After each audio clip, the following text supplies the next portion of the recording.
el cielo se parta en dos, inundados en el desierto broten ríos, mi vida sopla hoy. Estamos en estos días estudiando acerca de la palabra de Dios y hablando mucho acerca de la Biblia, las Sagradas Escrituras. Hemos dicho siempre que es palabra de Dios y que fue inspirada por el Espíritu Santo. Y quiero seguir continuando durante el mes hablando acerca de la maravillosa palabra de Dios. Porque, como les he dicho, es muy importante conocer acerca de ella, ya que ella tiene varios propósitos para nosotros. Hoy quiero hablarles acerca de un personaje, de Esdras, que fue un sacerdote que se especializó en la palabra de Dios. Y le he dado como título a este mensaje: un cristiano diligente en la palabra. Vamos a leer a Esdras capítulo 7, versículos 6 al 10. Este Esdras subió de Babilonia. Era escriba diligente en la ley de Moisés, que Jehová Dios de Israel había dado.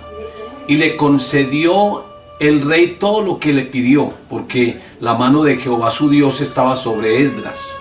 Versículo 7 dice: y con él subieron a Jerusalén algunos de los hijos de Israel, y de los sacerdotes, levitas, cantores, porteros, sirvientes del templo, en el 7º año del rey de Artajerjes.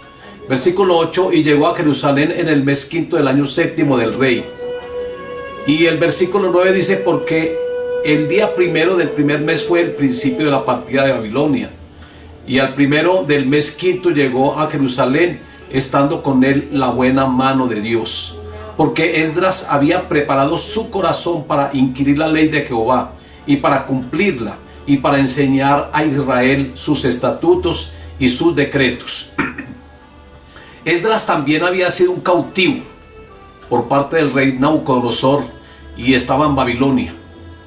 Pero ya después hubo cambio de reyes, y Esdras quería con Nehemías regresar a Jerusalén. Nehemías recibió noticia de cuál era el estado en que se encontraba Jerusalén y las murallas. Estaba todo en ruinas. Entonces Nehemías quiso, también por la voluntad de Dios y la gracia de Dios que estuvo en él, quiso ir allá, y el rey aprobó, porque él era el copero en el momento, era el copero del rey. Y Nehemías fue y restauró las murallas, restauró el templo. Pero Esdras, que estaba en Babilonia, Esdras también partió allá con la ayuda del Señor. Esdras con otro propósito. Esdras tenía la finalidad de recopilar toda la ley y enseñarla al pueblo. Porque entonces Nehemías cumplía un oficio y Esdras cumplía el otro, para que esa nación volviera a tener forma. Porque es que una nación o un estado no tiene forma si no tiene una constitución, si no hay unas leyes. Y el pueblo de Israel, como estaba disperso por varios lugares debido a la deportación y debido a que habían entrado en esclavitud por otros pueblos paganos y pueblos que habían destruido a Jerusalén y a la parte del norte, a Samaria. Entonces ellos habían quedado sin un territorio, habían quedado sin una identidad. Es decir, Esdras le da identidad al pueblo, y Esdras organiza a través de la ley de Dios nuevamente a este pueblo. Pero Esdras fue un sacerdote muy diligente en la palabra, y dice aquí que él fue erudito en la ley de Dios. Una palabra, era un conocedor pleno, porque él se había esforzado en aprender y en estudiar y en aplicar los principios de la palabra de Dios. Yo creo que igual que Esdras, nosotros necesitamos aprender mucho, necesitamos conocer ampliamente la palabra de Dios. Hay quienes dicen que ya no debemos de ayunar, hay personas que dicen que ya no debemos de orar, hay personas que dicen que ya no se debe de diezmar. Hay inclusive matrimonios sobre matrimonios, es decir, hay recasamientos. Y todo esto lo hacen como una tradición, invalidando el mandamiento de Dios, invalidando la palabra de Dios, porque lo hacen como tradición y lo hacen como una costumbre y lo hacen parte de su vida.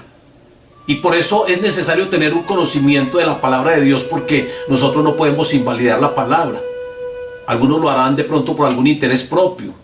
Y cuando hablo de interés propio es porque de pronto están conviviendo con otra persona sin un matrimonio de por medio y Dios no valida esto, Dios no aprueba esto. Entonces por eso lo hacen a través de o por medio de un interés propio, por tener una comodidad de pronto. Y entonces están tratando de invalidar lo que es la palabra de Dios, errando las escrituras. Se ha perdido últimamente mucho el celo por la palabra. Ya la palabra la toman muy livianamente algunas personas. Y hay que recuperar ese celo por la palabra.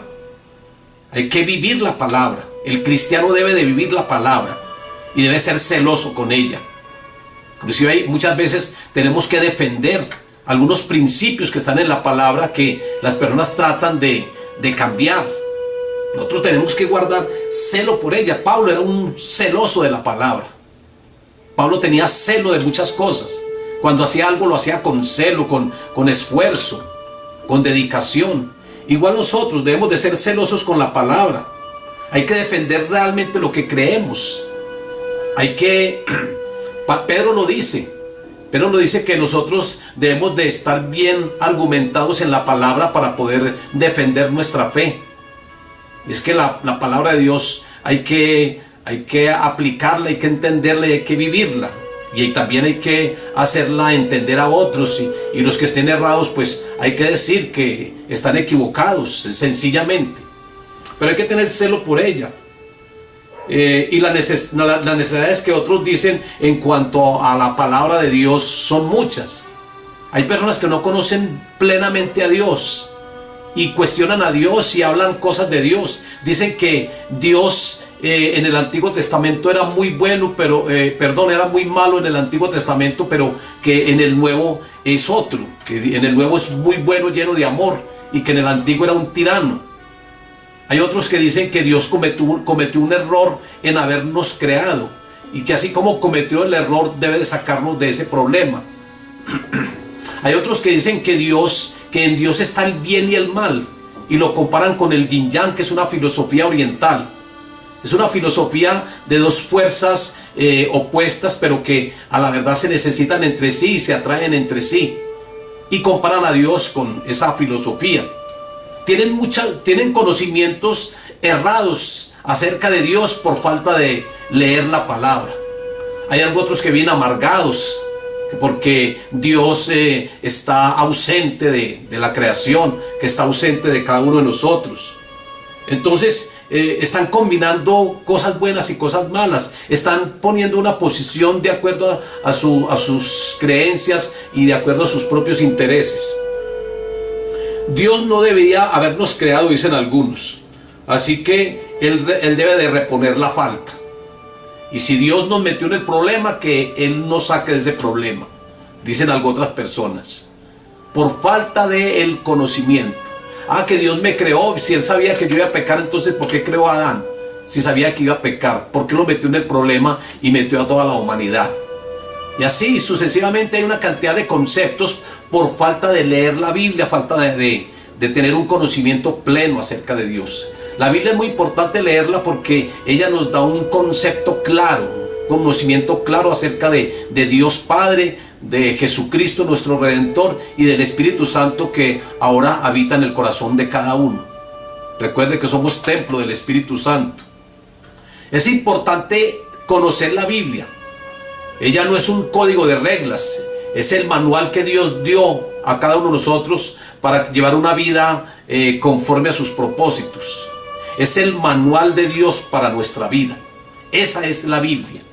Allí encontramos consejos. Allí encontramos cómo educar con éxito a nuestros hijos. Allí encontramos y conocemos todo lo que es la parte espiritual. Entendemos de dónde venimos y hacia dónde vamos. A través de ella entendemos el problema en el cual la humanidad está, que es el pecado. Entendemos y entendemos soluciones también. No solamente vemos problemas allí que han acontecido, sino también soluciones. Por ejemplo, cómo reconciliarnos con Dios. Allí lo vemos todo. Por eso es importante conocer de ella cada vez más. Un ejemplo de ello de lo que la Biblia nos enseña lo vemos en los 5 libros poéticos. Lo vemos en Job, Salmos, Proverbios, Eclesiastés y Cantares. Estos 5 libros tienen una finalidad, y es que tratan de las necesidades básicas del ser humano. Job, por ejemplo, se describió como una solución al problema del sufrimiento humano. ¿Por qué sufre el hombre? Recuerde la vida de Job, que Job fue una persona que pasó por situaciones muy difíciles. Y hay personas que de pronto pasan por alguna situación difícil y no entienden bien los propósitos de Dios. Recuerde que Job, después de que él perdió todo lo que tenía, perdió familia, perdió propiedades, perdió inclusive hasta la salud, estuvo muy delicado de salud, perdió a todos los trabajadores, y cuando Job ya cumplió el propósito de Dios, dice que todo le fue restituido. Y hay personas que cuando se ven en medio de un conflicto no conocen de pronto los propósitos de Dios. Por eso es importante conocer la palabra. Job entonces se escribió con esa finalidad de que nosotros entendamos por qué sufre el hombre muchas veces. Salmos se escribió como una solución al problema espiritual del hombre con Dios. ¿Por qué hay tan mala relación con Dios? Y los salmos nos llevan a nosotros a tener un contacto y una espiritualidad y una comunión más estrecha con el Señor. Entonces, Salmos se escribió con esa finalidad, con el propósito de encontrar una solución al problema espiritual que el hombre tiene con Dios. Proverbios también tuvo una finalidad, el proverbista Salomón, con la escritura. Se escribió como una solución al problema intelectual y ético de la persona. Esos son proverbios. Proverbios son los dichos sabios. Y Proverbios es un libro que nos enseña mucho cómo educar a nuestros hijos. Eclesiastés se escribió también como una solución al problema existencial del hombre. ¿Por qué el hombre sufre? ¿Por qué? ¿Qué sentido tiene la vida? Eclesiastés fue escrito por Salomón. Salomón lo probó todo y a la final concluyó diciendo: es que todo es vanidad y la única solución a todos los problemas es Dios. Hay gente que tiene esos problemas existenciales y dicen: ¿qué sentido tiene la vida? ¿Por qué nací? ¿Para qué la vida por qué la vida es tan estresante? Y muchas veces llegan a la conclusión como una solución a los problemas existenciales de quitarse en la vida. Entonces Eclesiastés fue precisamente escrito con esa finalidad. Y Cantares se escribió como una solución a los problemas matrimoniales. Entonces mire que la Biblia, a través de ella podemos obtener mucho conocimiento. A través de la Biblia podemos encontrar muchos consejos. Hay que tener una mente para meditarla. Hay que tener un corazón para vivirla. Hay que tener unas rodillas para honrarla. Hay que tener unos pies para llevarla, para traspasarla, para predicarla. Y hay que tener sentaderas para estudiarla. Hay que tener mente para leerla, para inquirir en ella, para grabar textos bíblicos. Si tú la lees, vas a obtener sabiduría. Si tú la obedeces, vas a obtener santidad. Y si tú la crees, vas a obtener salvación. Hay 5 actitudes que tuvo Esdras frente a la palabra y que lo hicieron una persona erudita en ella. Y la primera actitud que uno puede ver acá en el versículo 6. Esdras era escriba diligente en la ley de Dios. Esdras fue diligente al prepararse en la palabra de Dios. Nosotros debemos de ser diligentes leyendo la palabra de Dios. Es más, debemos de ser tan diligentes que antes de empezar cualquier función en el día, cualquier actividad, debemos de tener una lectura bíblica. Antes de consumir algún alimento, primero debemos de alimentarnos con la palabra de Dios. Hay personas que no la han leído y debemos de trazarnos una meta por lo menos en el año de leerla durante ese año, de leer toda la Biblia siquiera una vez en el año. Debemos de ser diligentes en la palabra de Dios, trazarnos metas a través de ella, que es que ella nos desafía para que nosotros nos tracemos metas y para que nosotros alcancemos propósitos. Hay que compartirla y llevarla a otras personas. Eso es ser diligentes en la palabra. Recuerden que Esdras fue una persona diligente en la palabra de Dios, lo dice el versículo 6. La segunda actitud que tuvo Esdras para ser una persona diligente en la palabra de Dios, o ser una persona versada en la palabra de Dios, es que él preparó su corazón para recibir las escrituras. En el versículo 10, la primera parte del versículo dice: porque Esdras había preparado su corazón. Hay que tener un corazón para vivirla. La Biblia debe estar almacenada en nuestro corazón, no solamente en nuestra mente, sino también en nuestro corazón. Debemos de tener un corazón receptivo para ella, para poderla aprender y poderla enseñar después. Hay que recibir la palabra de Dios y no desecharla y guardarla. Jesucristo da por allá una parábola acerca de el sembrador y la semilla. El sembrador dice que es el evangelista, el que lleva la palabra, y la semilla es la misma palabra. Y que esa palabra muchas veces caen en 4 tipos de terrenos. Y esos terrenos, cuando él hace la interpretación de la parábola, dice que en los terrenos es el corazón de la persona. Y que hay corazones donde hay muchas piedras, pedregales, y cae la semilla y no produce fruto. Porque es que hay corazones endurecidos para la palabra de Dios. Dice él que otra semilla cayó entre espinos y se ahogó la palabra. Dice otro que otra parte de la semilla cayó junto al camino y vinieron las aves y la comieron. Y él dice, así son muchas personas que en el momento de recibir la palabra la reciben con mucho gozo, pero después se olvidan de ella. Hay que tener un corazón para recibir la palabra. Y dice aquí en el versículo 10 de este capítulo 7 de Esdras, dice que porque Esdras había preparado su corazón. O sea, él fue un erudito en la palabra, porque él preparó el corazón para recibirla. Entonces la Biblia es para guardarla en nuestro corazón y no solamente hablarla de boca, sino también vivirla y guardarla en el corazón. A veces la palabra es dura. Y Juan, por ejemplo, el evangelista Juan, Jesucristo en el capítulo 6, dice que él dio una palabra. Él dice que él era el pan que descendió del cielo y que había que comer de su carne y beber de su sangre. Y para los discípulos, muchos de ellos, esa palabra fue dura y volvieron muchos atrás. Los 12 apóstoles también estuvieron ahí como claudicando allí, no con seguridad. Y el Señor les dice a ellos, ustedes también quieren irse. Y Pedro dijo, Señor, ¿a dónde iremos si tú tienes palabra de vida eterna? Hay palabras que a veces es dura para la persona, pero así la palabra sea dura, si la palabra nos está confrontando, hay que recibirla de todas maneras. Entonces no solamente es para obtener sabiduría, sino para guardarla y atesorarla en nuestro corazón. Pero hay corazones faraónicos. Corazón faraónico es un corazón endurecido de piedra.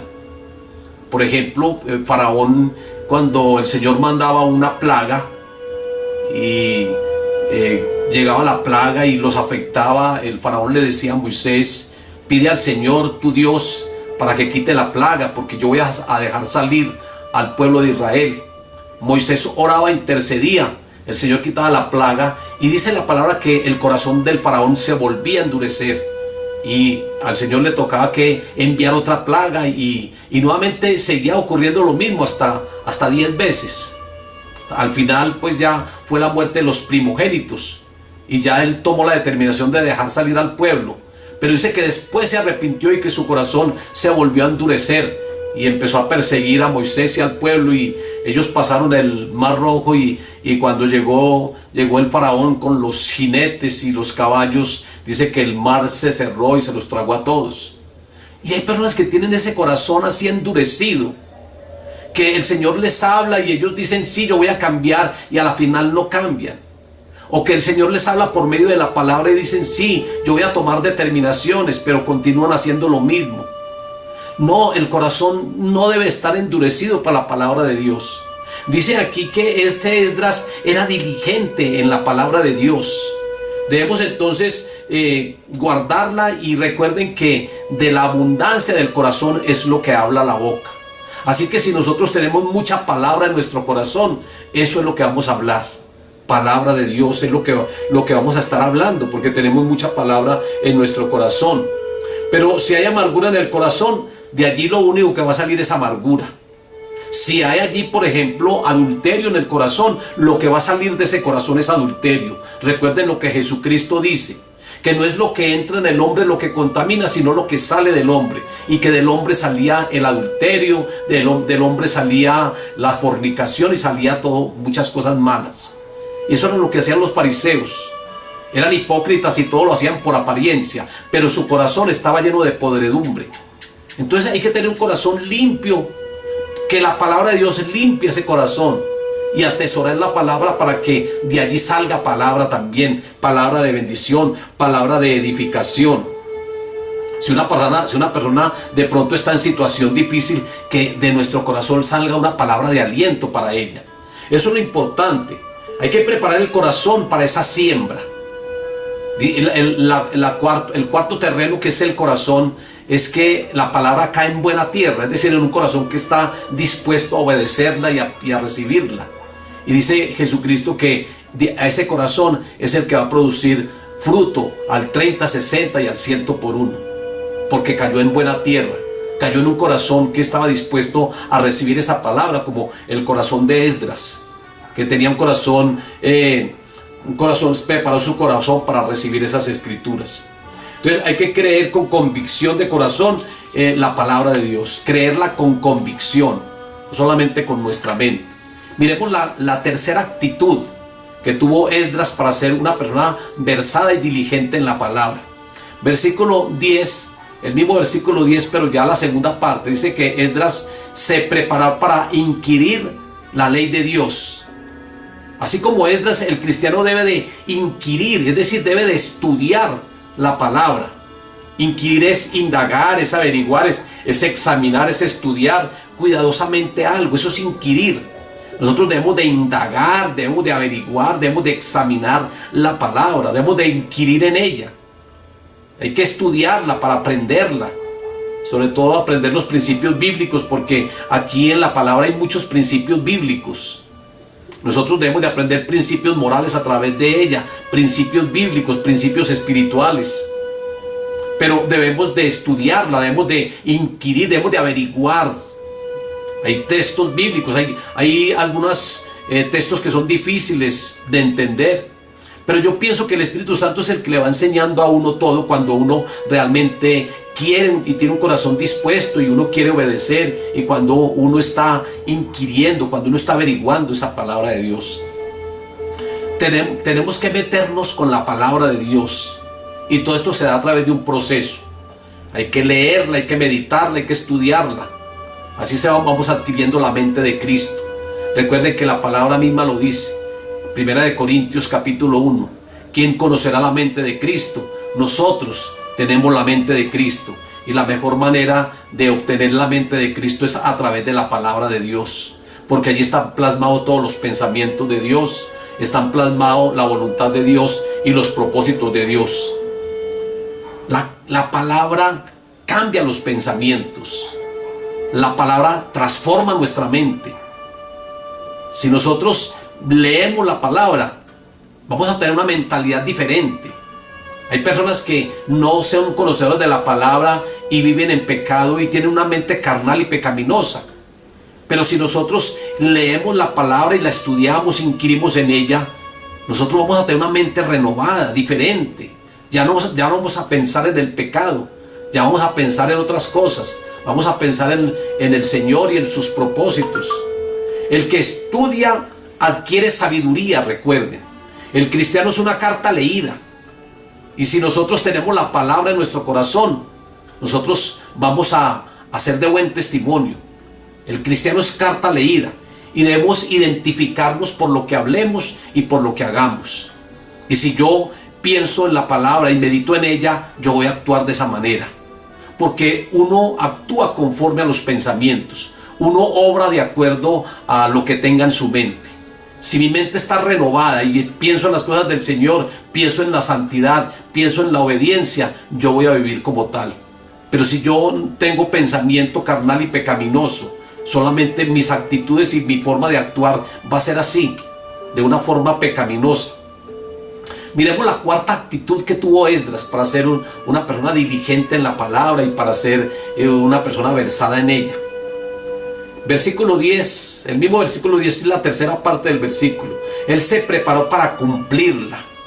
Es decir que debemos de prepararnos para cumplirla, y cuando hablamos de cumplirla es obedecerla. Hay que obedecer la palabra de Dios, hay que aplicarla a la vida de cada uno. Santiago nos dice en el primer capítulo, versículo 22 al 25, que no debemos solamente de ser oidores olvidadizos, sino hacedores de la palabra de Dios. Porque es que hay personas que son oidoras, hay personas que están en la iglesia y escuchan un mensaje y dicen amén, aleluya, así es. Y cuando salen de la iglesia se les olvida la palabra que aprendieron.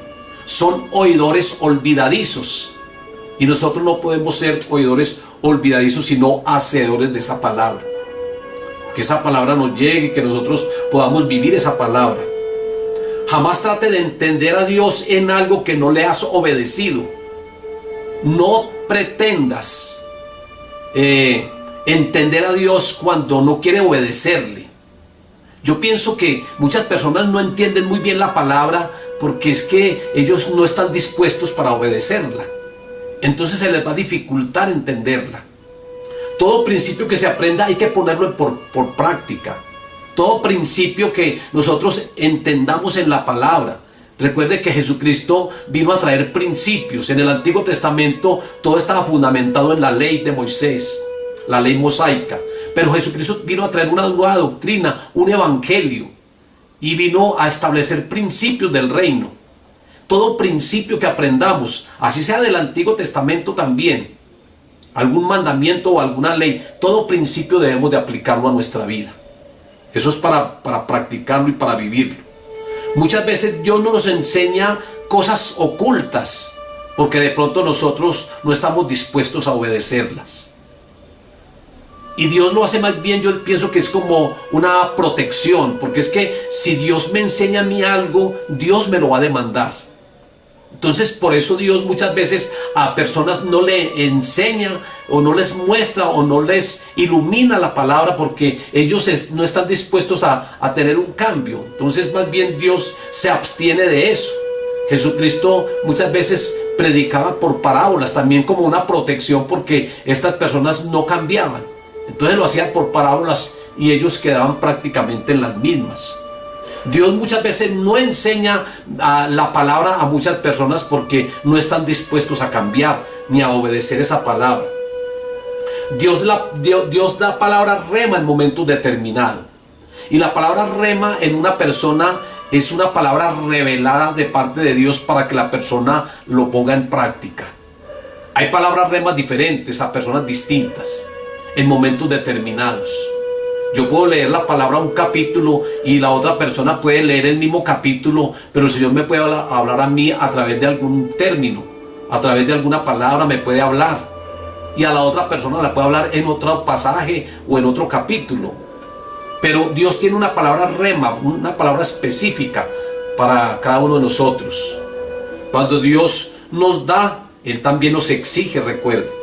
Y miremos por último la quinta actitud que tuvo Esdras para ser una persona versada en la palabra y para ser una persona diligente. Él se preparó para enseñarla. Dice aquí en el versículo, en el mismo versículo 10, ya la cuarta parte del versículo. Dice que Esdras se preparó para enseñarla. Los escribas del Antiguo Testamento eran los teólogos. Y ellos enseñaban fundamentos. Ellos enseñaban palabra. Por eso cuando Cristo vino y que trajo una doctrina, nuevo odres, una nueva doctrina, ellos chocaron porque ellos estaban acostumbrados a tradiciones y a leyes muy fuertes. Entonces, esos eran los maestros de la escritura, los escribas.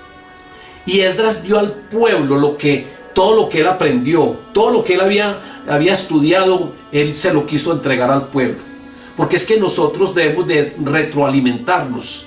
Nosotros debemos de alimentarnos de la palabra de Dios para después alimentar a otros. No es para yo entender, aprender y quedarme con la palabra. No, debemos de ser multiplicadores. Debemos de enseñarle a otras personas lo que nosotros aprendemos a través de ella, direccionados por el Espíritu Santo. Entonces debemos de retroalimentarnos. Hebreos 5:12 dice que debiendo ser maestros, muchos necesitan leche y no vianda. La leche es la palabra líquida, la vianda es la palabra sólida. Y hay personas que necesitan todavía lechita espiritual, porque no se ejercitan en la palabra, en la lectura de ella. Y por eso necesitan todavía tomar algo líquido. Pero nosotros ya que llevamos algún tiempo en la vida cristiana y que hemos leído la palabra, nosotros ya necesitamos es vianda, alimento sólido. Entonces muchos necesitan todavía esos primeros rudimentos, pero nosotros ya debemos ir adelante. Y por eso la palabra dice que después de estar tanto tiempo todavía necesitan leche. No, que nosotros los que llevemos algún tiempo ya estemos enseñando esa palabra. Y la estamos enseñando bien, y la estemos enseñando bien direccionada. Hay que compartir los estatutos, los decretos, y especialmente formar el carácter de Cristo a través de la palabra en muchas personas. Aunque este es un oficio del Espíritu Santo, pero uno puede hablarle a las demás a través de consejería y sembrando principios en ellos, donde van a haber muchos cambios. Hay que tener confiabilidad en el manejo de la palabra de Dios. Cuando vivimos la Escritura, estamos generando confianza. Hay que vivirla para generar confianza. Y no como aquella persona que decía que muchas veces se predicaba, pero no se practicaba. Nosotros debemos de predicar la palabra, pero también practicarla. Eso genera confianza en cada uno de nosotros. Yo les invito para que seamos más diligentes en la lectura de la palabra. Si de pronto no la has leído, trázate una meta y diga: este año la voy a leer toda, o en este resto de año que queda por delante, en estos 2 o 3 meses que quedan, leer la palabra toda. Trázate una meta. Por ejemplo, lee 10 capítulos diarios de ella, y verá que vas a aprender mucho, y el Señor te va a enseñar muchas cosas, muchos secretos y muchos principios. Como conclusión, el versículo 15 de acá de Esdras, del capítulo que estamos leyendo, versículo 15 dice: y a llevar la plata y el oro que el rey y sus consejeros voluntariamente ofrecen al Dios de Israel. Por estas actitudes de Esdras y el pueblo fue muy prosperado. El mismo rey les dijo: mire, puede llevar plata y oro para que allá puedan hacer lo que ustedes necesitan. El versículo 13 dice: tienen libertad, dice el rey a Esdras, tienen libertad los de mi reino, sacerdotes y levitas, que quieran ir contigo. Es decir, que muchos van a querer estar con nosotros cuando nosotros estamos viviendo la palabra y predicando la palabra. Muchos van a querer estar con nosotros, van a querer estar a nuestro lado, también aprendiendo mucho acerca de ella. El versículo 17 dice: comprarás pues diligentemente con este dinero para invertir en la obra de Dios. Ellos tuvieron libertad para invertir en la obra de Dios, precisamente por tantas bendiciones. Porque Deuteronomio 28 dice que hay muchas bendiciones para aquellos que obedecen la palabra. Ustedes lo pueden leer en sus hogares. Deuteronomio 28, capítulo 28. Las bendiciones de la persona obediente a la palabra. Dicen que estarán encima y no debajo, que seremos cabeza y no cola, que seremos bendición por donde entremos y cuando salgamos, que será bendita la arteza de amasar, para todos aquellos que sean obedientes y diligentes en la palabra de Dios. Padre, yo te doy gracias, Dios soberano y Dios bueno. Yo te doy gracias, Señor, por todas las personas que están, Señor, juntamente conmigo en este devocional. Yo te pido, Señor, que les bendigas grandemente y que sigas colocando, Señor, palabra en el corazón. Yo te pido, Señor amado, que, Señor, tú nos des una mente, Señor, para aprenderla, nos des sabiduría e inteligencia. Que tú dispongas nuestro corazón para recibirla, para obedecerla. Que tú nos ayudes, Señor, a llevar esa palabra. Que esa palabra sea como una antorcha en las Olimpiadas, donde, Señor, se están traspasando la antorcha el uno al otro, hasta prender allá la llama olímpica. Que así también, Señor, nosotros podamos traspasar la palabra a otro y que ese la pase a otro y que la palabra se siga extendiendo. Padre, muchas gracias, Señor amado. Muchas gracias, Señor, por ayudarnos y bendecirnos y por este manual tan importante que nos has dejado. Yo te pido, Señor, que continúes bendiciendo a cada uno, Señor, de las personas, de las familias que ven estos devocionales. Que tú los llenes con tu bendición y con tu presencia y que tú les sigas abriendo el entendimiento, los ojos espirituales para entender tantos misterios y secretos y aplicarlos y vivirlos, así como está escrito en ella, Señor. Muchas gracias, Padre, en el nombre de Jesús. Amén y amén. El cielo se parte en dos, inundados en el desierto brote.